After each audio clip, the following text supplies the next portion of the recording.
Hello my beautiful people, welcome back to my channel. Yes, if you're seeing me for the first time, my name is Joyce Anyanwu Ogbonge. So I just made a video, all of us, I don't know if you have seen that the CGN has appointed another 19 judiciary from 23 members of National Council. So in this video today, we'll be watching where Charles of Arise TV will be interviewing Mr. Chukwuma Mr. Chukwuma Ume. So we'll be watching. They are going to be talking about Nnamdi Kanu now that they have elected or appointed new judges. What is going to happen to Nnamdi Kanu case? This Nnamdi Kanu, he has stayed so much there. I just pity for the family of that man. Not even the man, the family and the children. You know, I just pity for them. Because now that they have elected or they have appointed new judges. So what is going to happen? That's what they are going to be talking about today. Mr. Charles will be talking with Mr. Chukwuma. So please guys, please subscribe to this channel, like this video, share if possible. For my returning subscribers, thank you very much. For my oldies, for my new subscribers, thank you very, very much. I really appreciate every one of you. So before we talk too much, let's just dive straight to the video. Let's watch it together. Drop your opinion, comment in the comment section.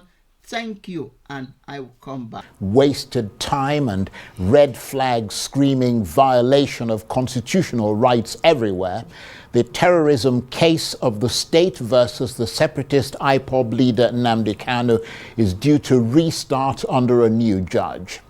The move brings to an end just one chapter of what appears to be a never-ending story, replete with allegations against the former presiding judge of toxic bias. And as Mr. Kanu and his legal team prepare for this new round under a fresh judge, the stage could be set for a judicial process that may be forced to redefine the delicate balance between free speech and national security in Nigeria. With the government accusing Mr. Kanu of making broadcasts that incite public violence and threaten Nigeria's unity, and Mr. Kanu denying all accusations and insisting on his right to advocate for self-determination, how much can the fundamental right to express oneself freely, as guaranteed by the Constitution, be circumscribed by the need to protect the security of the nation? And if that right to freedom of expression is to be limited on national security grounds, how proportionate must it be?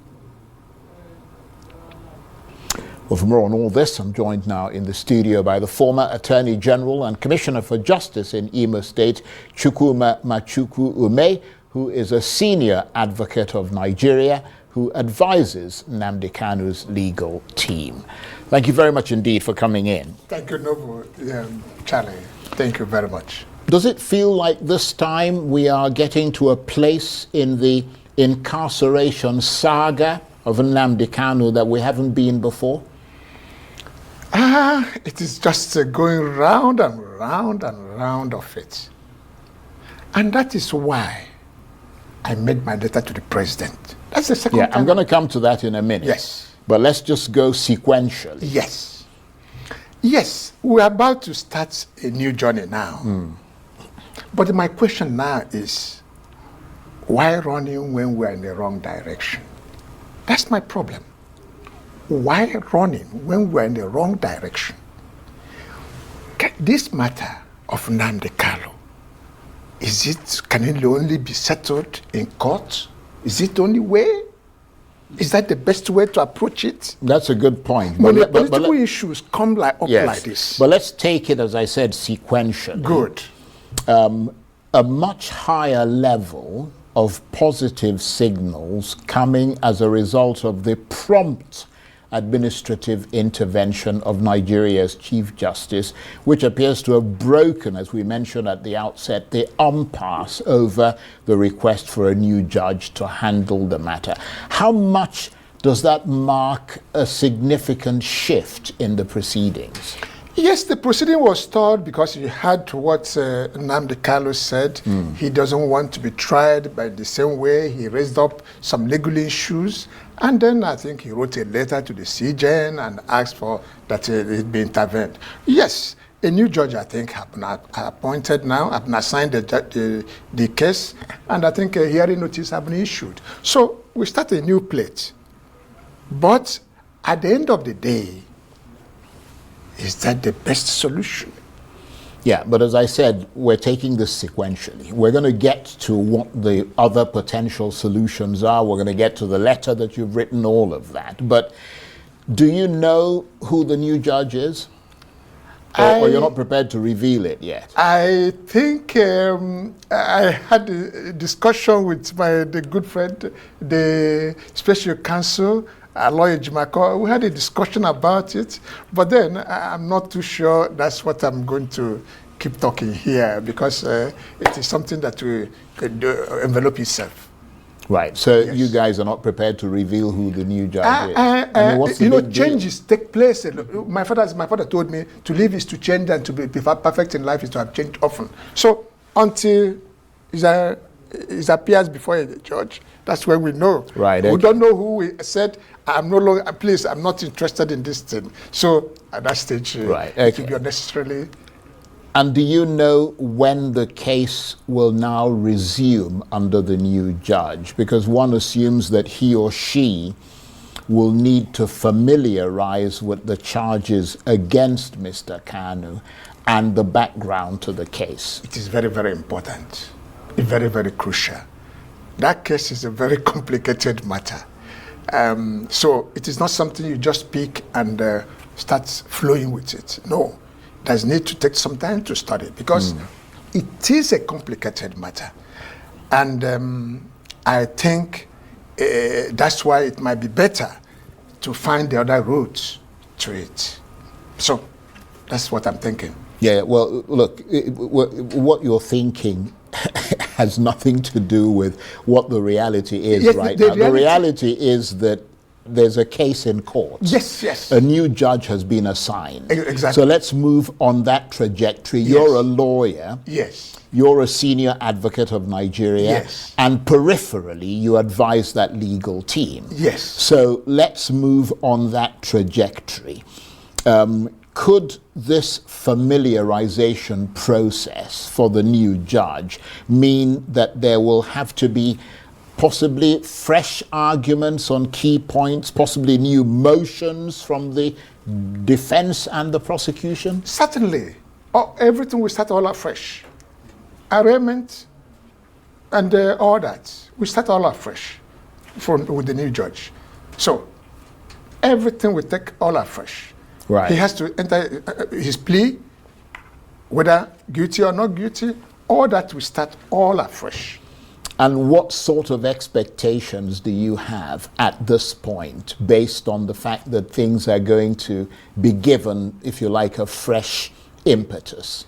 What I expect is by the time the charges are read and all that, and the accused person studies it and is advised, then that's where the next road would be hit. Yeah, but is there, I mean, from a legal point of view, and you can tell us, you know, tell the audience, many of whom don't have a legal background, given that the case has come this far, what would be the need for the submission of new sort of, you know, fresh arguments and all that sort of thing? I mean, you would have thought that it's all there on record, what the arguments that have been made are. Yes, you see, by the time the matter is coming up, we do not know yet what charges will come up. The prosecutor has rights to make a lot of changes. Yeah, because they've gone from treason to terrorism. And then you see how the charges were watering down, Right. coming down in number, coming down in the content and all that. So maybe a reflection may make it necessary.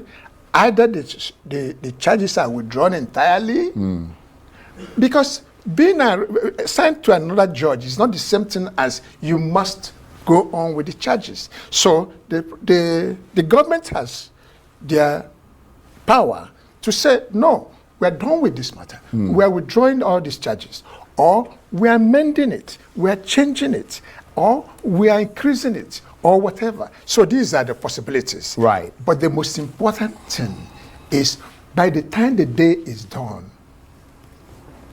we might be asking, what is the best way out? Yeah, but for you, from your point of view, I mean, you being sort of the defense team, what would be the substance of your arguments in court when that case resumes again? Will it be along the same trajectory, that essentially this is an issue of freedom of speech and the right to pronounce that he wants self-determination? I guess the team will toe the line on the basis of what they will see as the charges. Yeah, they'll react to whatever the new whatever charges is the are. charges. Right. So it is the charges that will determine what will be the reaction. Certainly, because it will not be proper to start building a defense to a case you have not even seen. Right. Yes. So let's suggest that this is going to take another pretty long time again. Oh, certainly. Certainly, it's not going to be a Tea Party affair. It's certainly not going to be a Tea Party affair, because you are raising an issue that has a lot to do with the freedom of somebody, which leading him to either imprisonment or so. So certainly it's not going to be a Tea Party affair. No, we're not suggesting that it will be a Tea Party.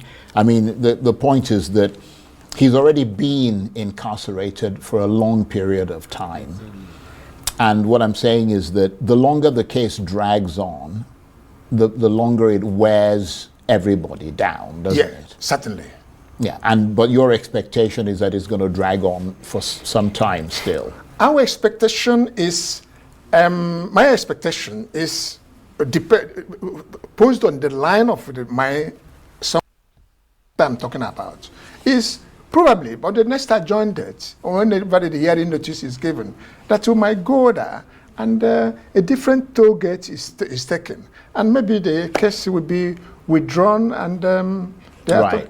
But you don't have any idea at this point when you're all going to appear in court again? I personally, I do not have, or I do not have the mandate to discuss it.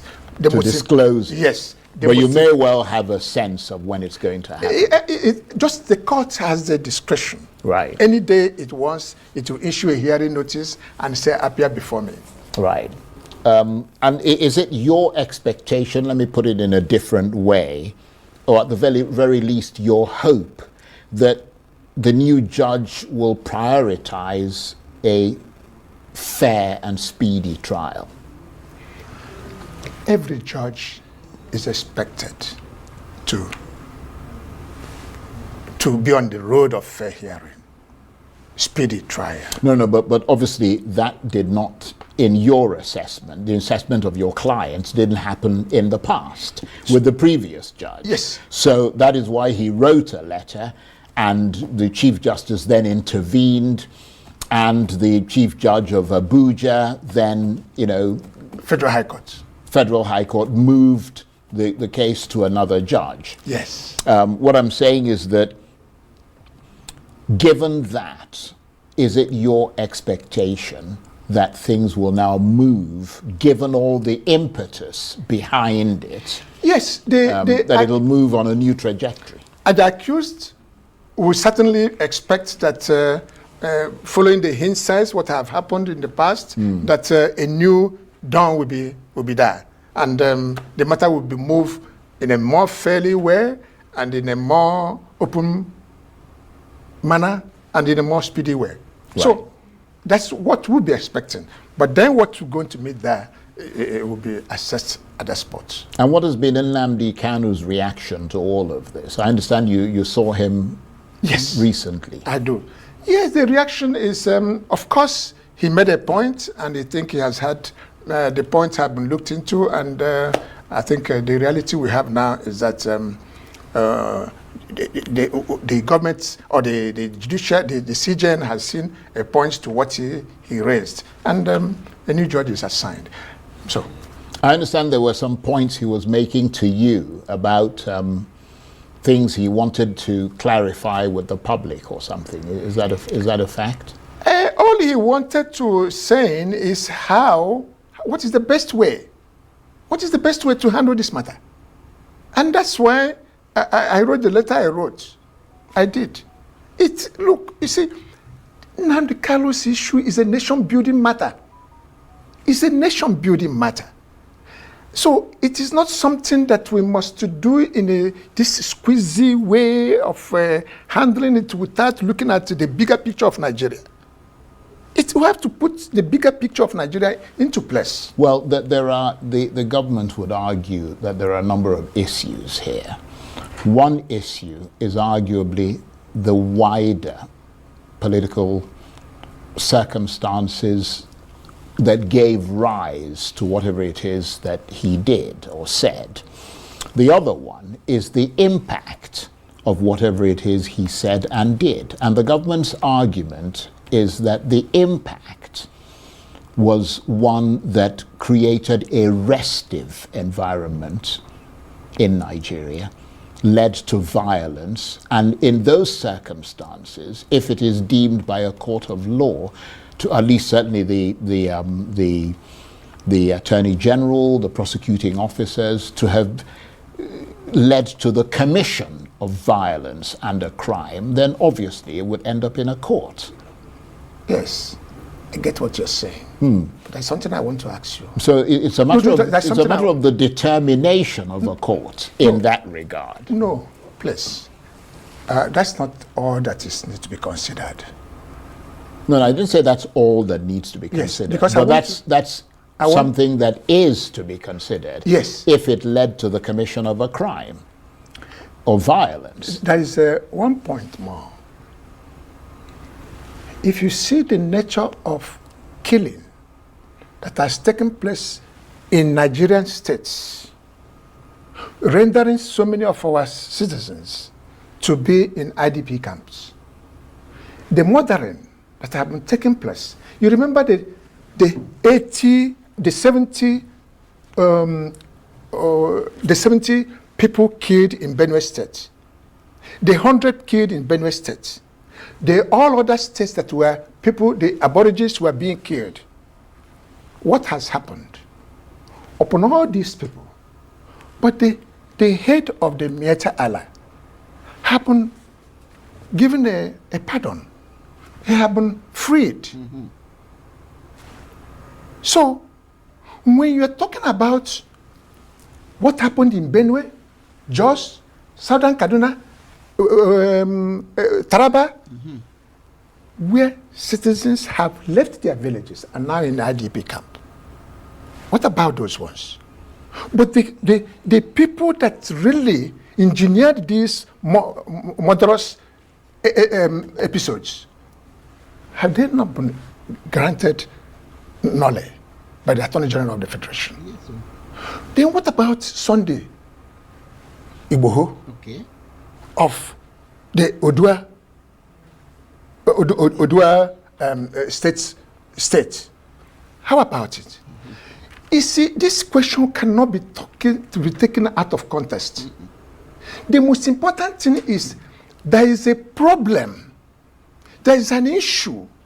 You cannot look these issues without looking the background. Okay, let's talk about that background, because we've been talking so far, and I did say that we would get to the other side.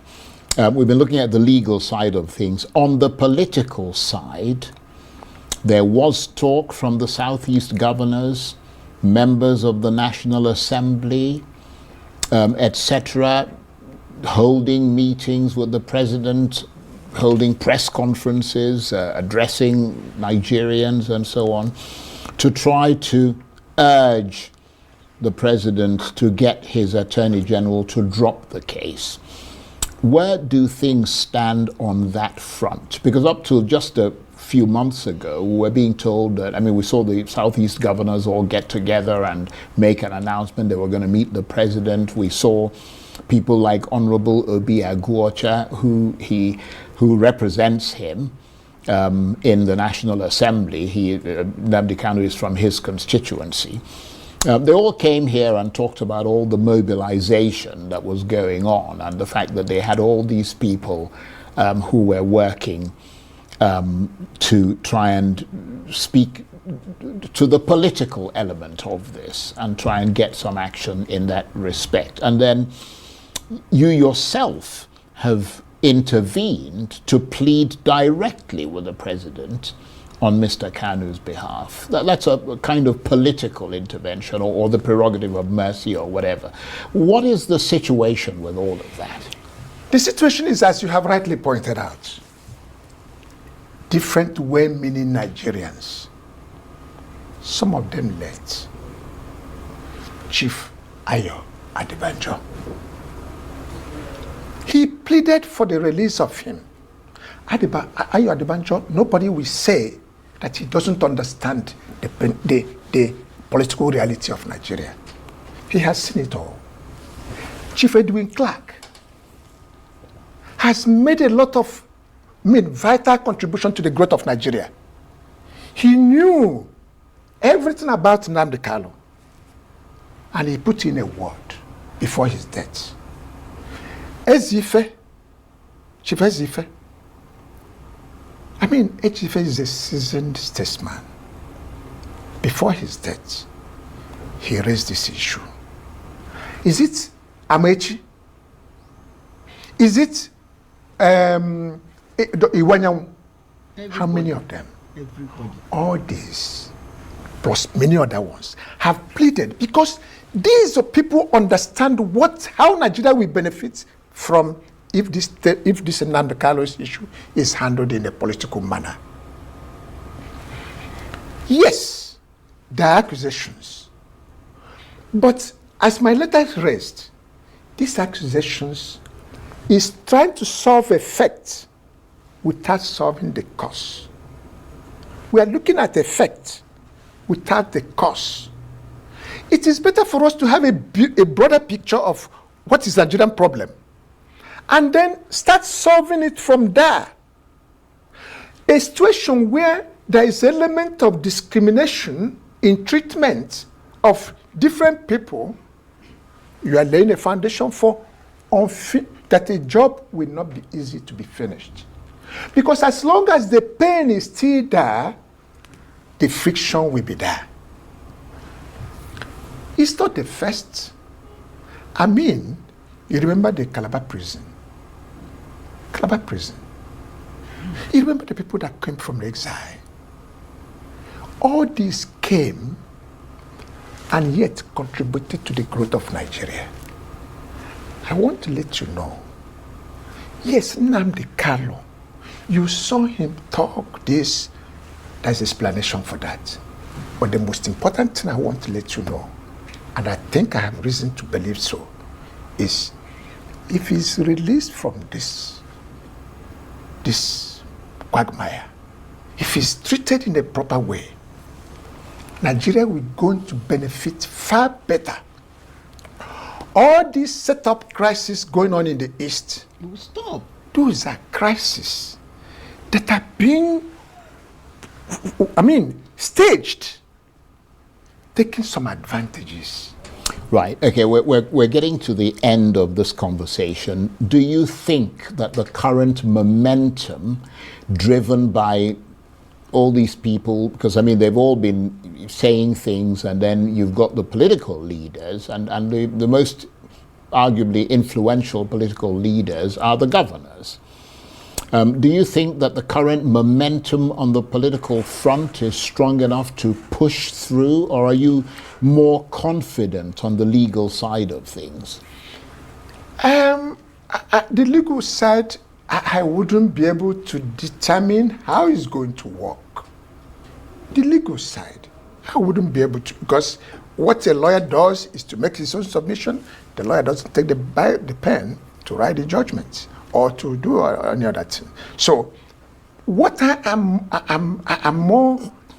inclined to think, and I believe in, is this matter should be handled in a political manner. Right, but assuming it isn't, and it stays in court, and the government insists on seeing it through, are there any notable, clearly defined legal precedents that you know that can influence the outcome of this case? I'm not talking about political pardons and things. I'm talking about legal precedents.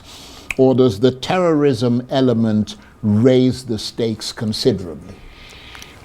You see, it would be really too very assuming of me to start working on those pedigree. One, No, I said precedents. Until, of course, the precedents are many, but then that's not the issue now. The issue is until the charges are read, until the arraignment is done, and charges are read, Right. and plea is taken, and when we cross all these crucibles, then we can start looking at the bigger picture. Right. But short of that, it will be a little bit presumption. They think that what to do. A lot are still that open. But I think it serves this country better. It serves this country better that we handle this thing in a more matured way. Okay. You see what happened in Canada? Very briefly, because we're out of Yes. time. What happened in Canada? Quebec was trying to pull out. What did Canada do? Canada started electing all prime ministers to come from Quebec. Today, are you hearing Quebec succession? You don't do that. Let's pick this thing in a political manner. Let's pick this thing, let there be discussion. Discussion is better.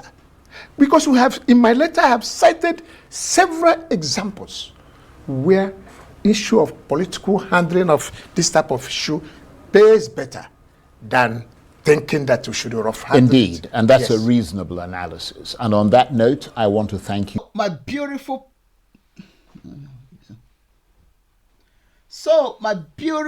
people in the house, welcome back.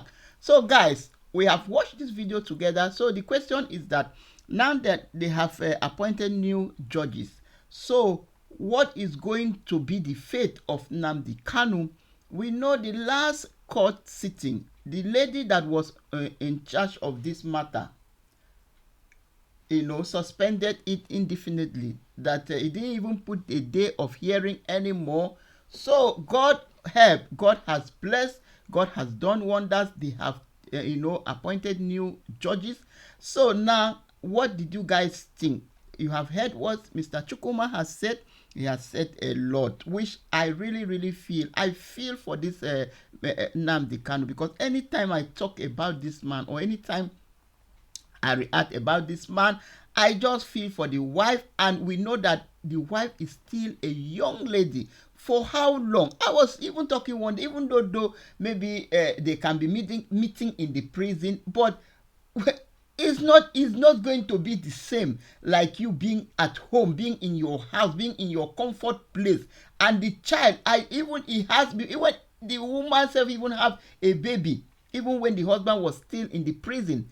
You understand? That child, will he even recognize his father? Will he even know this is my father? Will he even have that fatherly love? I don't really understand why these people are still keeping Nnamdi there. Buhari, is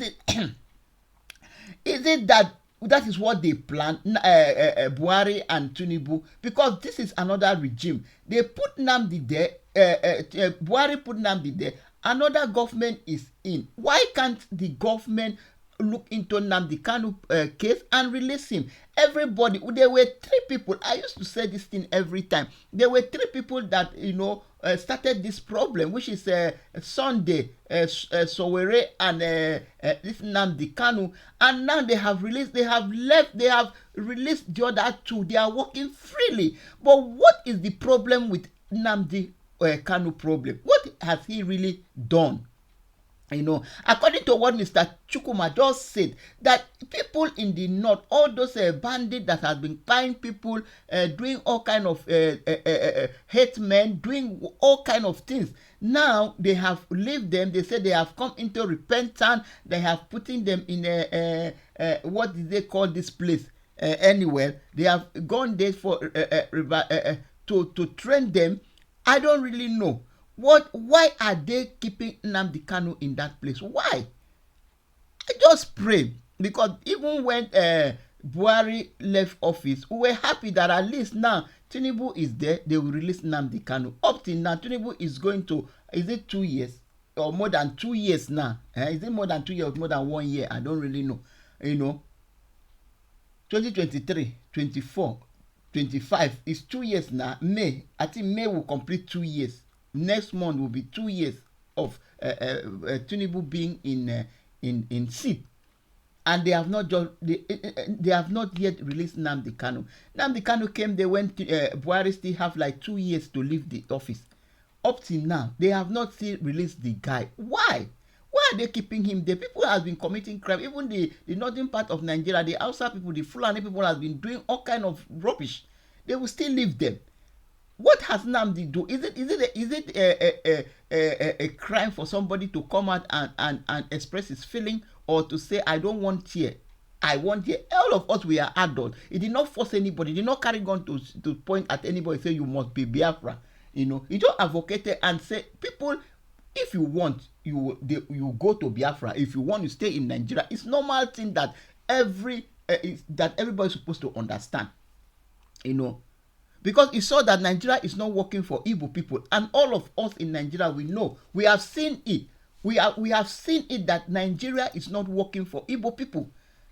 So they decided to have their own country so that things will be okay for them. Nigeria people are working so tireless to have their money, to make their money. They are not in politics. They don't elect them. They don't give them anything. Anything concerning Igbo, they will push it aside. They don't come as a president in any way. But why? Okay, Nnamdi now say, okay, some people don't want us. Let us go. We want to go. Let us go. And they say, why must he say so? And they catch him and put him there. People, a lot of Igbo people have come out to talk. A lot of people, even Yoruba, even Hausa people that knows what is right, they have come out to say, let Nnamdi Kanu, let him go. Let Nnamdi Kanu go. Even the East, according to Mr. Chukwuma, if East now, the East part of Nigeria, the everyday sit at home, buying people, unknown gunmen, this, that, all in the sake of, if they leave this Nnamdi Kanu today, they will see the way peace will return back to Igbo land. I'm telling you the gospel truth. Because this man know how to handle his people. He know how to talk to his people, and they will hear him.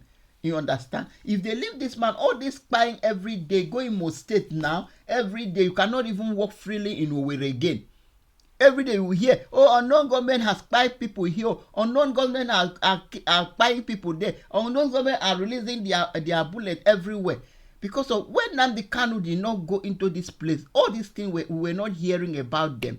It was so calm. It was, especially where it was one of the peaceful states then. Very peaceful. You can walk there in the night. You can walk in, but now you cannot even. If you are going to where now, you will be thinking, "Oh my God, let me just go and come back. Oh, God protect me. Oh, this and that. Oh," because you are going in the front. You will be hearing, "Oh, unknown gunmen are spying people behind you. Don't go there." So, my beautiful people, I don't know what people think of me. I really feel, I'm feeling, anytime I handle this, maybe I want to talk about this man, I feel so emotional. I feel so, I feel so bad inside me. It's not really fair the way they are treating. They have been treating this man. They are just doing the man anyhow, the way they feel how to do him. It's not really fair. Anyway, my beautiful people, what did you think about this? Did you really think that now they have appointed new judges? Do you think that the new one that will come will want to do the right thing? I don't know. Because me myself, I'm tired. I don't know. Anyway, if you have watched it this time, thank you very, very much. Please subscribe to this channel, like, share the video. Then I will see you in my next one. Bye for now.